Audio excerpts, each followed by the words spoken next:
नमस्कार, मैं हूं अमित शर्मा और आपके साथ मौजूद हूं कैपिटल खबर के विशेष कार्यक्रम स्पॉटलाइट विद सिद्धार्थ मिश्रा में। हमारे साथ हैं हमारे मेहमान वरिष्ठ पत्रकार सिद्धार्थ मिश्रा जी। सर नमस्कार। नमस्कार अमित जी। सर, दिल्ली विश्वविद्यालय में इन दिनों कई नई बातें देखने को मिल रही हैं। हाल ही में यहाँ छात्र संघ के चुनाव हुए थे और इसके बाद बिल्कुल नई कार्यकारिणी गठित हुई है। तो जो अध्यक्ष हैं रौनक खत्री डूसू के, दिल्ली यूनिवर्सिटी स्टूडेंट्स यूनियन के, उनके कई कारनामे इन दिनों चर्चित हो रहे हैं। कभी वो अपने प्रोफेसर के साथ उलझ जाते हैं तो कभी किसी हॉस्टल में औचक निरीक्षण करने पहुंच जाते हैं। हालांकि इसमें कई ऐसे मुद्दे भी उठ रहे हैं जो वाकई छात्रों के हित के लिए है। सर, इस पूरे घटनाक्रम को आप किस तरह देख रहे हैं? दिल्ली विश्वविद्यालय में ये किस तरह का एक नया कल्चर डेवलप हो रहा है पॉलिटिक्स को लेकर के, छात्र संघ की राजनीति को लेकर के? नमस्कार अमित जी। और हम लोगों ने होली के नाम पे लंबा ब्रेक ले लिया तो लेकिन आपने आज का मुद्दा बड़ा ही अच्छा मुद्दा उठाया है, क्योंकि सारे राजनेता तो होली मनाने गए हुए हैं, लेकिन छात्रों के राजनीति में काफी कुछ हो रहा है। और ये रौनक खत्री वाला मामला जो है ये काफी जोर पकड़ लिया है। देखिए, इसका एक बैकग्राउंड है कि पिछले कुछ सालों में दिल्ली विश्वविद्यालय का चुनाव जो है वो बड़ा ही विभत्स रूप ले चुका है। पैसे रुपए का बड़ा खेल हो चुका है। और इस समय आप जानते हैं कि इस बार के चुनाव में हाईकोर्ट ने इंटरवीन करके 4 महीने तक चुनाव के परिणाम को लटकाए रखा था, ये करके कि जब तक कैंपस साफ नहीं हो जाएगा तब तक मैं चुनाव डिक्लेयर करने नहीं दूंगा। इसके लिए ये लिंडो कमेटी के जो रूल्स रेगुलेशंस है उसके बाद भी ये सब कुछ दिल्ली यूनिवर्सिटी में हो रहा है। इसका मुख्य कारण ये है कि दिल्ली यूनिवर्सिटी का जो एस्टैब्लिशमेंट है, जो प्रोक्टोरियल स्टाफ है वहाँ का, वो कुछ हद तक लिबरल रहा है और चीजों को अलाउ करता रहा है। ऐसा नहीं करना चाहिए। मतलब दिल्ली विश्वविद्यालय की अपनी एक गरिमा है और वहाँ पर जो चुनाव होते रहे हैं, वहां से चुनाव में लड़ करके अच्छे नेता लोग बाहर निकले हैं, जैसे कि रेखा गुप्ता अभी दिल्ली के मुख्यमंत्री बनी है, आशीष सूद दिल्ली की मंत्री है। ये सब डूसू के राजनीति से निकल करके, और उसके पहले भी कई नेता, अरुण जेटली इत्यादि सब निकले। तो वो ना हो करके दिल्ली में जो इस समय चुनाव है, गाड़ी, जैसा हाईकोर्ट ने भी कहा था कि गाड़ियों का काफिला, बिना नंबर प्लेट के गाड़ियों का काफिला चल रहा है, हाईवे जाम हो रहा है, पूरा सारी दीवारें पटी पड़ी हैं इश्तहारों से। तो हाईकोर्ट ने भी सवाल उठाए थे। और उसके बाद लेकिन इसके पीछे जो ये सारी चीजें जो हुई, हाईकोर्ट का इंटरवेंशन हुआ और हाईकोर्ट ने तो यहाँ तक कहा कि क्या दिल्ली विश्वविद्यालय में कोई वाइस चांसलर है या नहीं है, ये बात भी हाईकोर्ट ने कही। तो उसके बाद खैर, तो एक तो ये चुनाव प्रक्रिया को साफ करने की बात है, जिससे कि इस एक परिपक्व लड़के आइडियोलॉजिकल डिबेट पर बात करके लड़के लड़कियां सामने आए, चुनाव लड़े, चुनाव जीते। एक तो ये एक्सपेक्टेशन है। दूसरी बात ये है कि ये जो आपने अभी उठाया कि ये जो रौनक खत्री जो कर रहे हैं, और आपने साथ में ये भी कहा कि रौनक खत्री कई मुद्दों को, ऐसे मुद्दों को उठा रहे हैं जो कि मुद्दे बहुत व्हाट यू कॉल करंट है। बिल्कुल बिल्कुल। और इनका पूरा चुनाव अभियान जो था, अगर आपको याद हो, इनका पूरा अभियान जो था वो मटके को लेकर, वो मटका मैन के नाम से अपने आप को उन्होंने प्रसारित किया था कि दिल्ली विश्वविद्यालय में कॉलेजों के अंदर पीने के पानी की किल्लत है, तो वो मटका सा पानी करके, और उन्होंने एक सिंबॉलिक ये यूज किया था कि भाई दिल्ली विश्वविद्यालय में ये जो एक मूलभूत सुविधाएं भी जो छात्रों को, छात्राओं को देनी है, वो भी दिल्ली विश्वविद्यालय नहीं दे पा रहा है। ये बात उन्होंने कही थी। ये वाला जो वीडियो जो आया है, श्रीराम कॉलेज ऑफ कॉमर्स वाला वीडियो जो आया है, उसके ऊपर मामला डॉग बाइट का था। मतलब कि मतलब जो कुत्ते जो है बच्चों को काट ले रहे हैं, उसको उठाने के। लेकिन जिस तरह से उन्होंने बातचीत की प्रोफेसर्स के साथ और टीचरों के साथ बातचीत की, उसको लेकर के बहुत हंगामा मचा हुआ है और शायद उनके ऊपर एक पुलिस में केस भी दर्ज हो गया है। उनकी जो भाव भंगिमा थी उस पर एक केस बनता था, एक केस दर्ज हो गया है।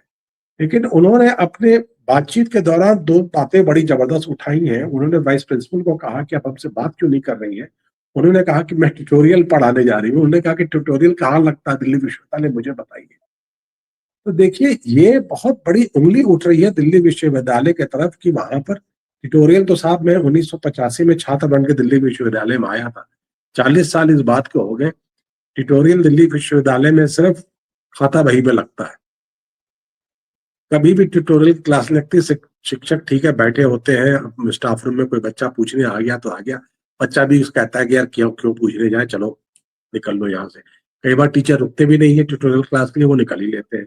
ट्यूटोरियल की क्लासें तो दिल्ली विश्वविद्यालय में नहीं लगती, तो उन्होंने वही वाइस प्रिंसिपल को कहा कि जब आप कौन से ट्यूटोरियल की बात कर रही है, जब ट्यूटोरियल क्लास लगती ही नहीं तब बात किस बात की कर रही है। दूसरा, उन्होंने उंगली एक लेक्चरर की तरफ उठाया जो साथ में घूम रहे थे, प्राध्यापक की तरफ उठाया, कहा कि आप क्यों घूम रहे हैं यहाँ पर, आप चापलूसी कर रहे हैं वाइस प्रिंसिपल की और उनके पीछे पीछे घूम रहे हैं, आप जाके अपना क्लास पढ़ाइए। हालांकि सुनने में तो बड़ा खराब लगता है कि कोई विश्वविद्यालय का छात्र कह रहा है किसी शिक्षक को आप जाके क्लास पढ़ाइए, आप क्या घूम रहे हैं, आपका ना कोई कमेटी के सदस्य है ना कुछ है। तो देखिए ये चीजें दिल्ली विश्वविद्यालय को फेस करना पड़ा।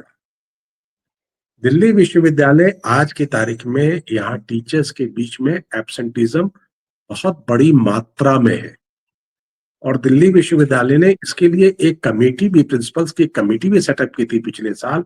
उस कमेटी ने पता नहीं क्या रिपोर्ट दिया या नहीं दिया या क्या दिया, क्या कुछ हुआ, लेकिन ये प्रॉब्लम पहले देखिए, मैं ये कहता हूं कि पहले क्लासेस ट्यूटोरियल्स नहीं लगती थी, लेकिन क्लासेस बहुत रेगुलरली लगती थी।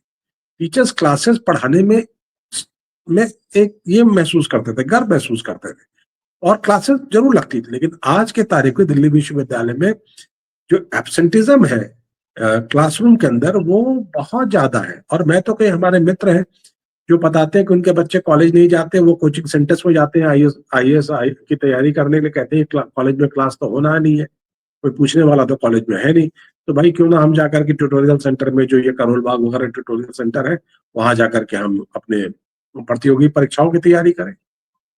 तो ये बहुत अनफॉर्चुनेट सिचुएशन है अमित जी कि दिल्ली विश्वविद्यालय में, और अब में अगर दिल्ली विश्वविद्यालय में पढ़ाई नहीं हो रही है तो इसका खामियाजा कौन भुगत रहा है?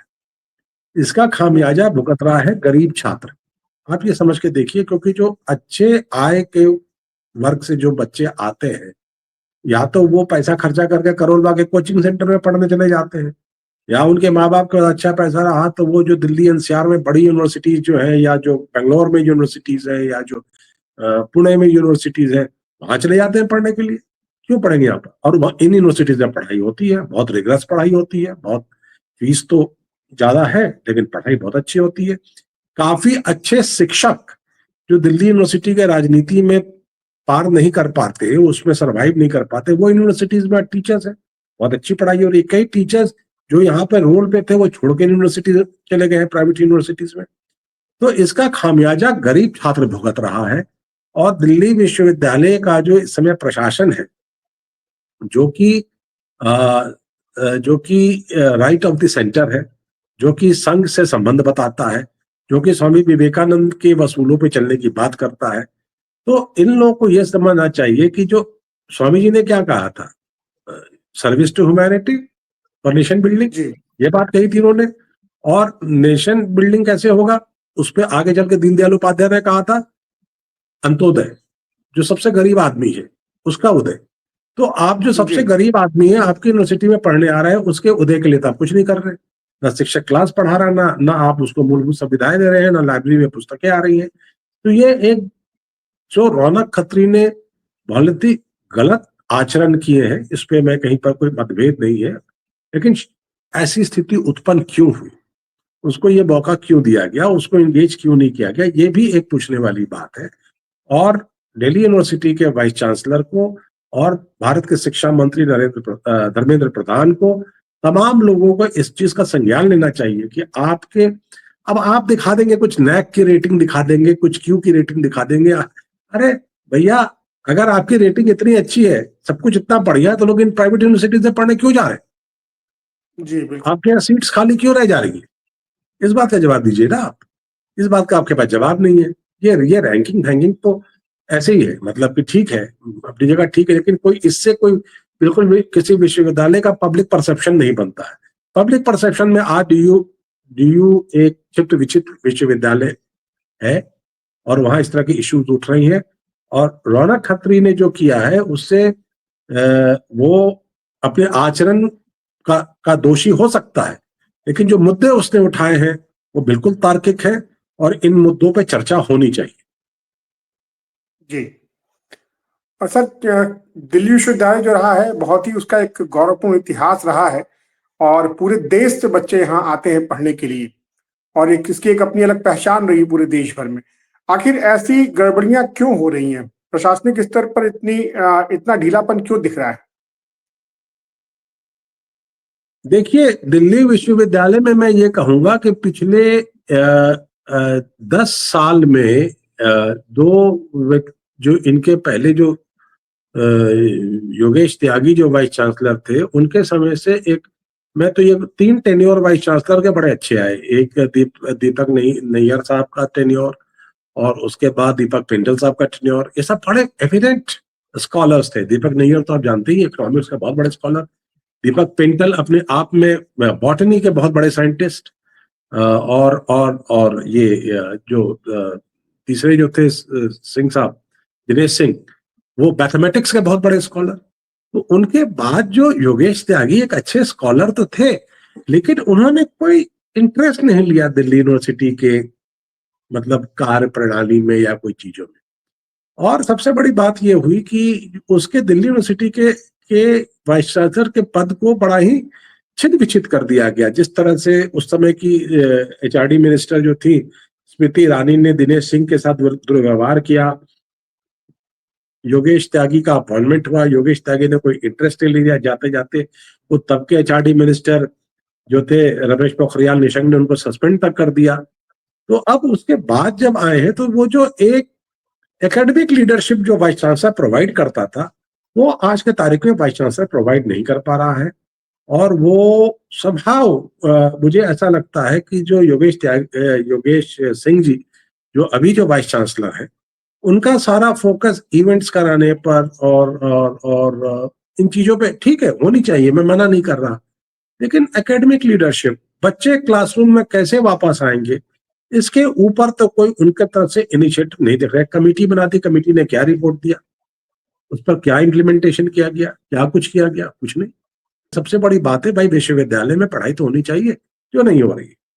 पिछले कुछ वर्षों में जो अपॉइंटमेंट हुए हैं, उसमें शिक्षकों की योग्यता को लेकर के भी बहुत सारे सवाल उठ रहे हैं, और ये उठने भी चाहिए। बच्चे ये कहते हैं, कई अच्छे बच्चे ये कहते हैं कि टीचर तो पढ़ा ना, टीचर क्लास में आ रहा है, अगर क्लास में कोई आ भी रहा है तो उसके अंदर वो योग्यता नहीं है कि वो ठीक से पढ़ा पाए।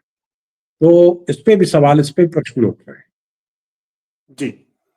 तो ऐसे में जब दिल्ली विश्वविद्यालय इतना नामी रहा है और अब जहां पर पढ़ाई पर ही सवाल उठने लगे हैं, तो जरूरत है कि इन बातों को, इन मुद्दों को बहुत समझा जाए और इन पे बहुत काम किया जाए, इन मुद्दों पर काम किया जाए, ताकि दिल्ली विश्वविद्यालय जो है वो अपनी गरिमा फिर से वापस ला सके। सर, आज इस मुद्दे पर आप हमारे साथ जुड़े बात करने के लिए आपका बहुत बहुत धन्यवाद, और हमारे दर्शकों का भी बहुत बहुत धन्यवाद हमारे साथ जुड़ने के लिए। हम अपने अगले एपिसोड में आपसे फिर मुलाकात करेंगे। आज के लिए यही आज्ञा दीजिए कि नमस्कार। नमस्कार सर। नमस्कार। नमस्कार।